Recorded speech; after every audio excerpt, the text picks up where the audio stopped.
Hey, welcome back to the shop. Yeah, it is, what do you think? It's trouble.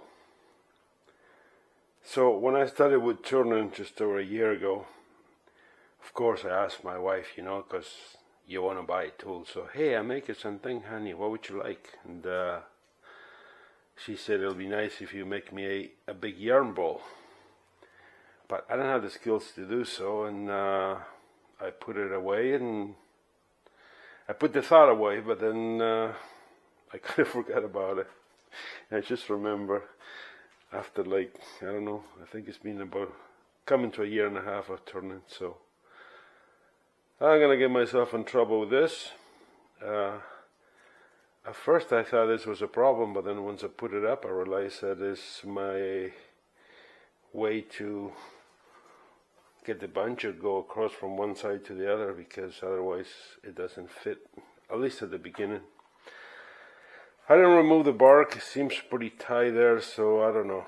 I'm just gonna take some of it out. Oh yeah, worms. You are gonna go out. So, try this guy out. Go ahead and get over there. Sharpen this.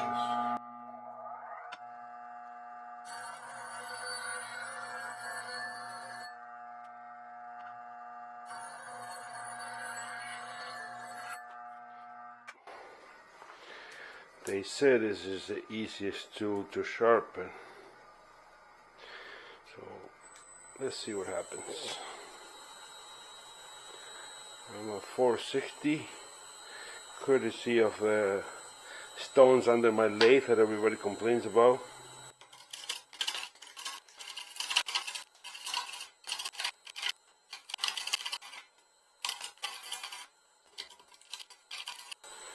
See if I'm removing the bark. Yeah, it will come off. So let me remove this bark and get it somewhere around, and I'll bring you back then.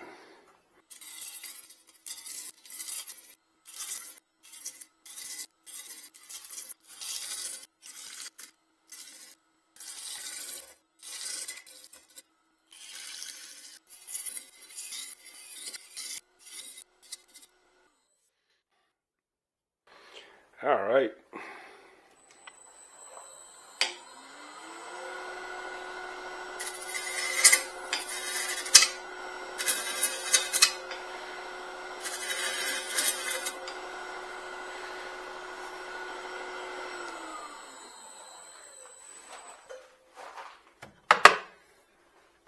Get away and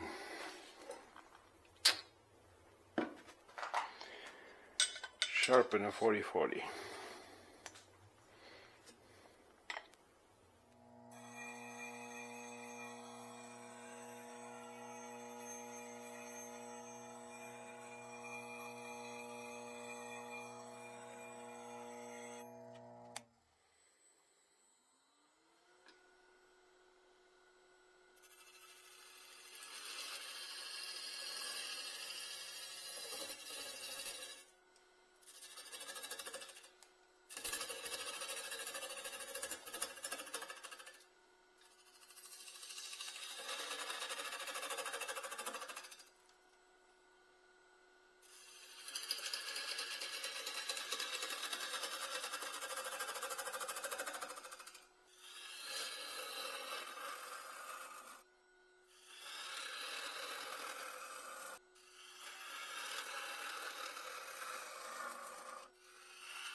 Pretty far from the tool rest.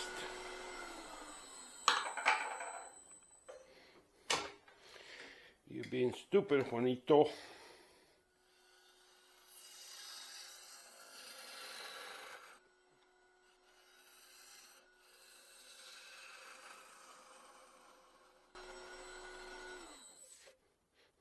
So that's kind of what I'm aiming for, but we're gonna need some kind of a tenon.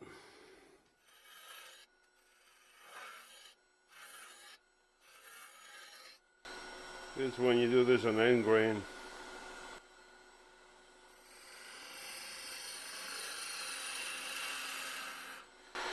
But if you cut that way, you get a nice clean cut.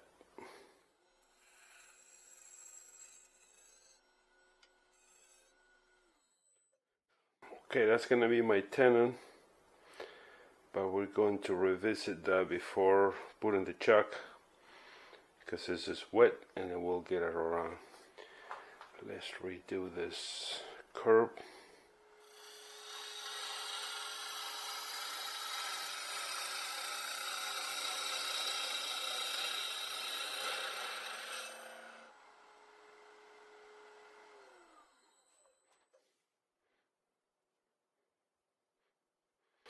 She's looking good.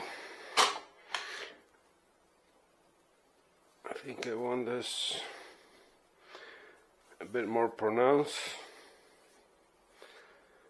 since she's displaying some nice grain. I still have to remove a bit here. This is bark.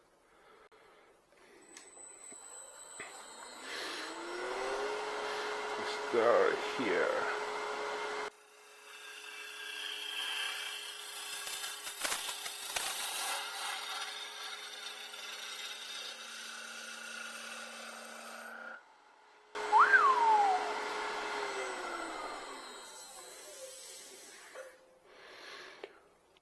Ballsy little Mexican, huh?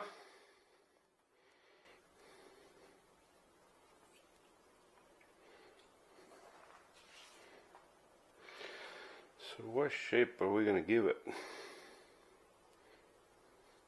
think I want to go in a bit and have like a honey pot type lip, kind of roundish.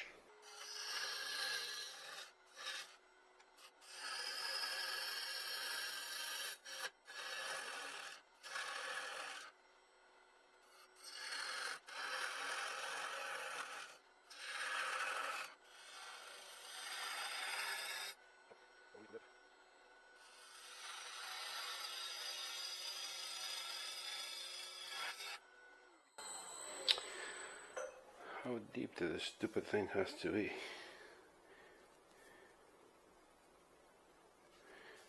Oh.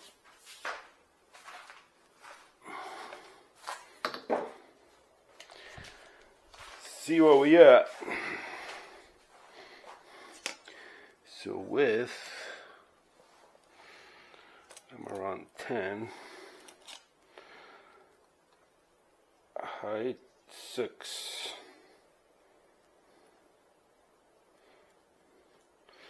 I think it should be more like,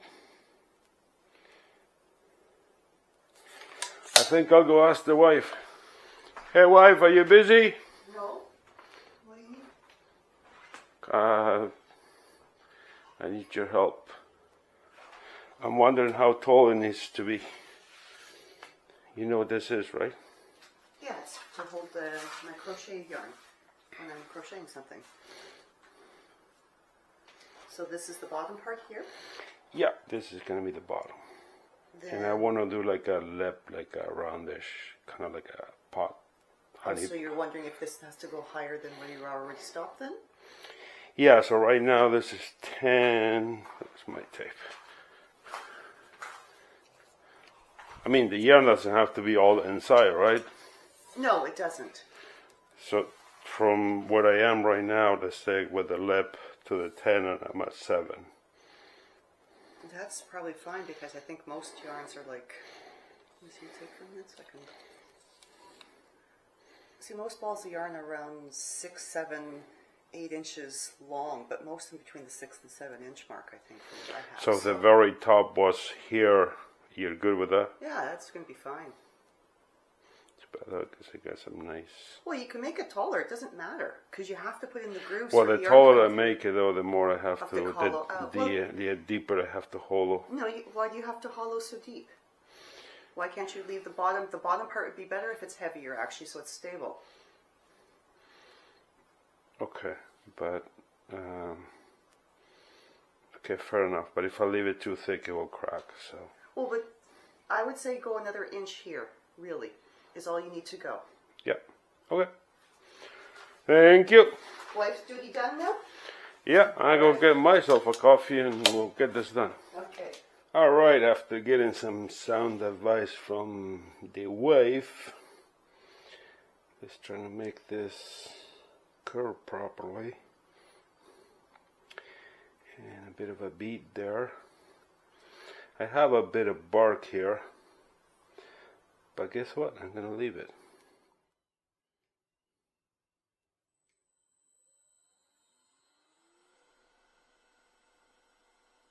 Still running through.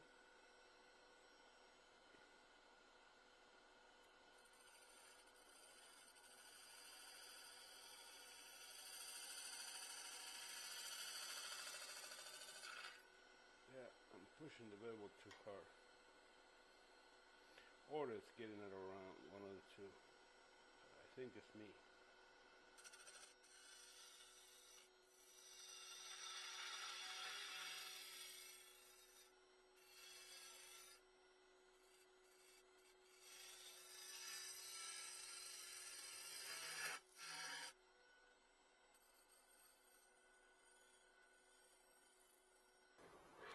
Got some tear out here, but I can work on that when I turn it around.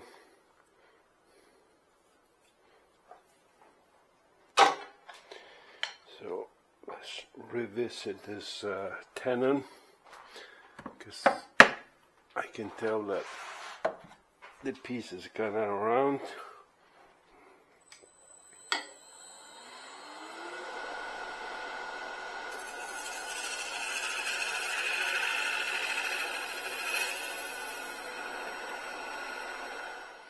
I want no gaps.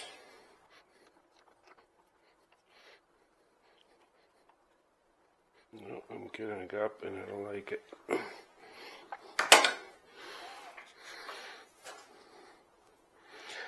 think I know what it is. I think it's this. This is part right here is touching the bottom. I made it too tall, so this is touching the bottom. So I'm gonna put it back, even if it's not true. It doesn't matter because I won't touch here. It's just gonna remove a bit from here. All right, let's talk safety for a moment. Do you see the result? No gap. I'm not saying I don't use most of the safety equipment that people use, so you can call me crazy, you can call me whatever you want, but I do believe in that it's not the kind of airbags that you have in your car. It's about avoiding the accident in the first place. So because I had a gap and I tried it twice and I was still getting a gap, I will not give up. I will not move forward with a piece that has a gap on between the top of the jaws and the bottom of the piece, because that is the main thing that holds the piece together. It's not how hard you squeeze on your tenon, is if there is a gap, when you put pressure cutting, you allowing that gap will allow the piece to vibrate this way, and over a period of time it will wiggle itself out, especially with wet wood, because wet wood will continue to compress under the pressure of the jaws. So that's my safety tip for you. I hope it helps you. I always said, in Argentina we have the saying, doesn't translate very well, but the saying is, I'm crazy but I don't eat glass, or which is, I guess, the equivalent, I'm crazy but I'm not stupid. But sometimes I am. So anyways, let's move forward. It looks like I have to remove this much because she wants it about where I'm at right now. So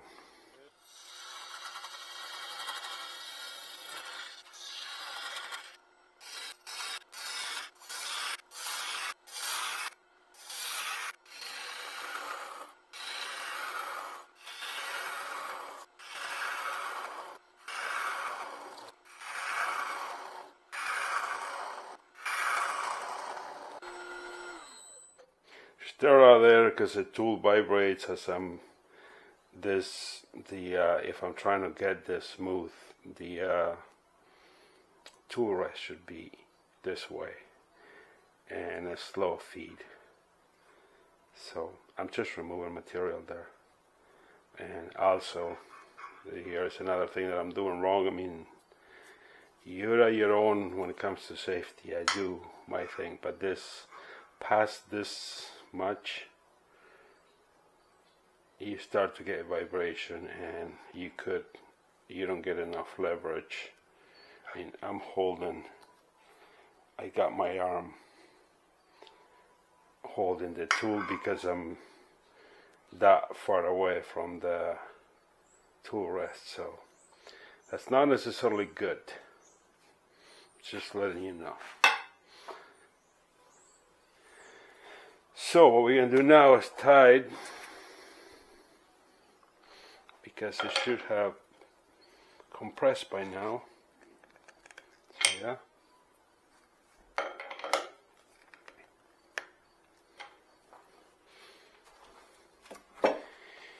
And now we're going to remove this knob and basically break it, and then I'm going to bring the tail stock because it's still too heavy.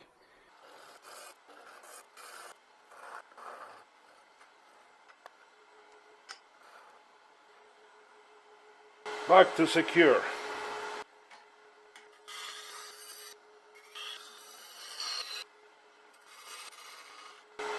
Somewhat.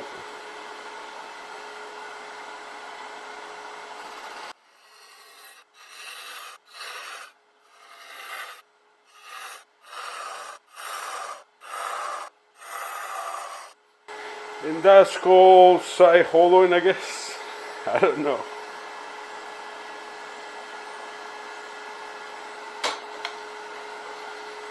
I just try to shape the wood the way I want it.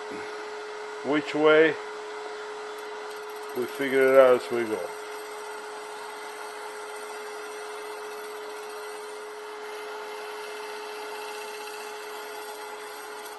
Okay, just to show you what I'm going to do, I'm going to finish it with the scraper, but I'm going to hollow.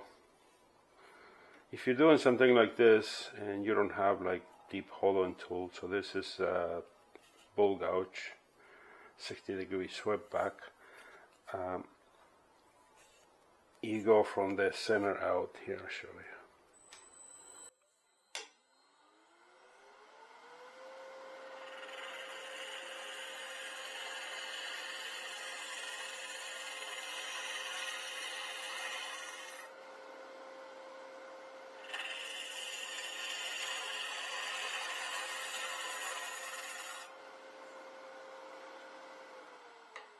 So that's one way, and I'm not going to show you the whole hollowing because for time, but I'll show you that you can use a regular scraper.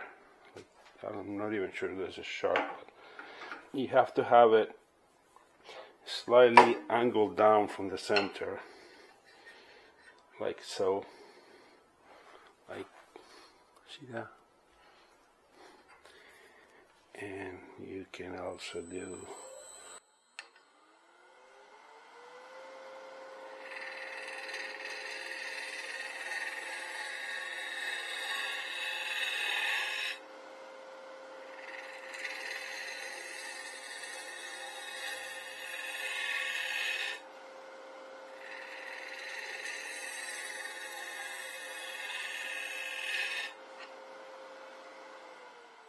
what's the finish like, you say? As you can see, well, this has got a chick right in the middle. Well, it's going to be a yarn bolt, so I guess it doesn't matter if it chicks or not, if it has glue. But yeah, that's very sandable. So anyways, I'm going to hold the rest of this and I'll bring you back when I'm towards the end. So I'm almost done hollowing. Let's mount the lathe. I have a bit of a hump right there, which I'm gonna scrape most of it. I don't know if you see in there. The curve is good there. I just have this to deal with.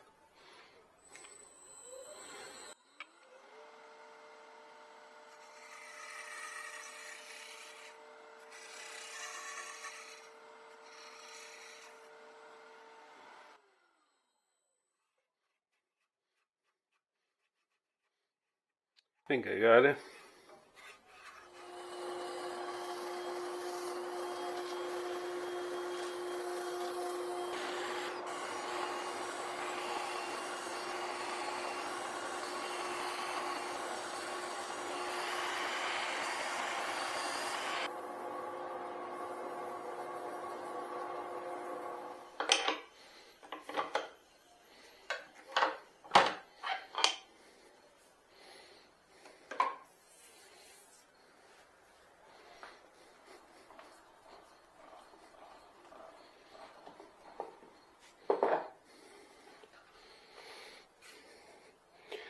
Well, I will say that is a beautiful yarn ball.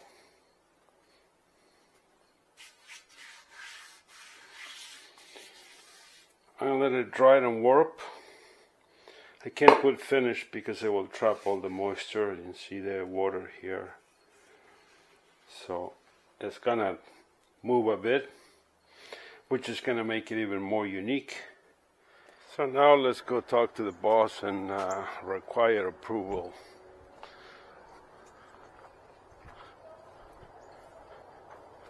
Hey, you there? Come and see your yarn ball. Yarn ball, yeah. See if we pass the test. Look at that shit. Oh, that's nice.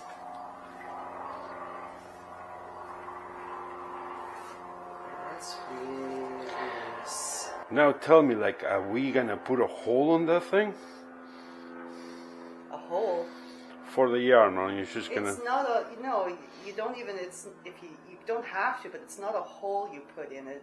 It's like a spiral thing. Yeah, a spiral thing, but you don't have to. It's just something to keep the yarn in place as I'm pulling it out. That's fine. I'm cool with that. I don't have to have the little spiral. Okay, so you like it? I love it. Well, for you, $5. No. $4.85. You want to eat? All right. Thank you. Thank you. It's beautiful. Well, she's kind of being held by my jumbo jaws. I didn't think of this, but we'll hope for the best. This is cracking here, so hopefully it doesn't come apart on me. We'll go slow.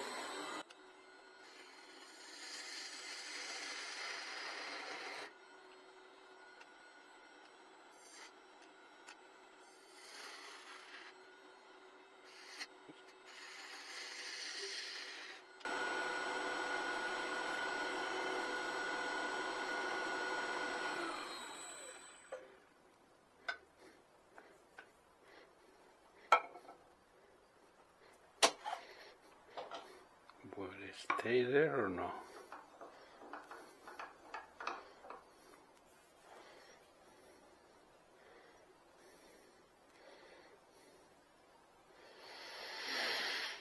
I don't know.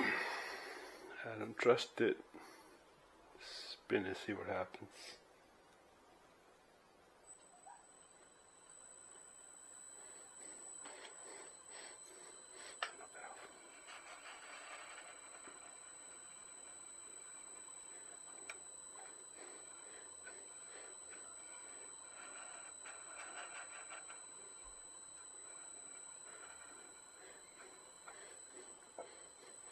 Since it's still there,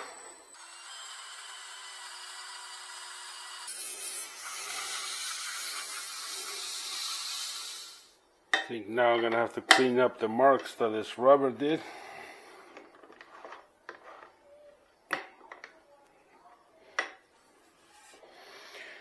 Yeah, one way.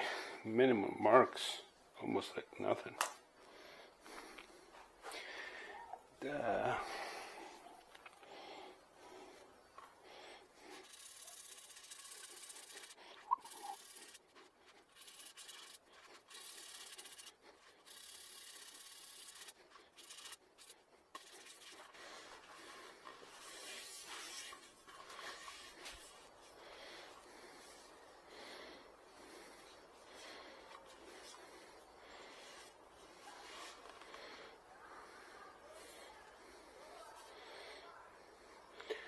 She looks good. And the wife is happy about it, so it's all that matters. Anyways, thanks for hanging out. I'll catch up with you on the next one.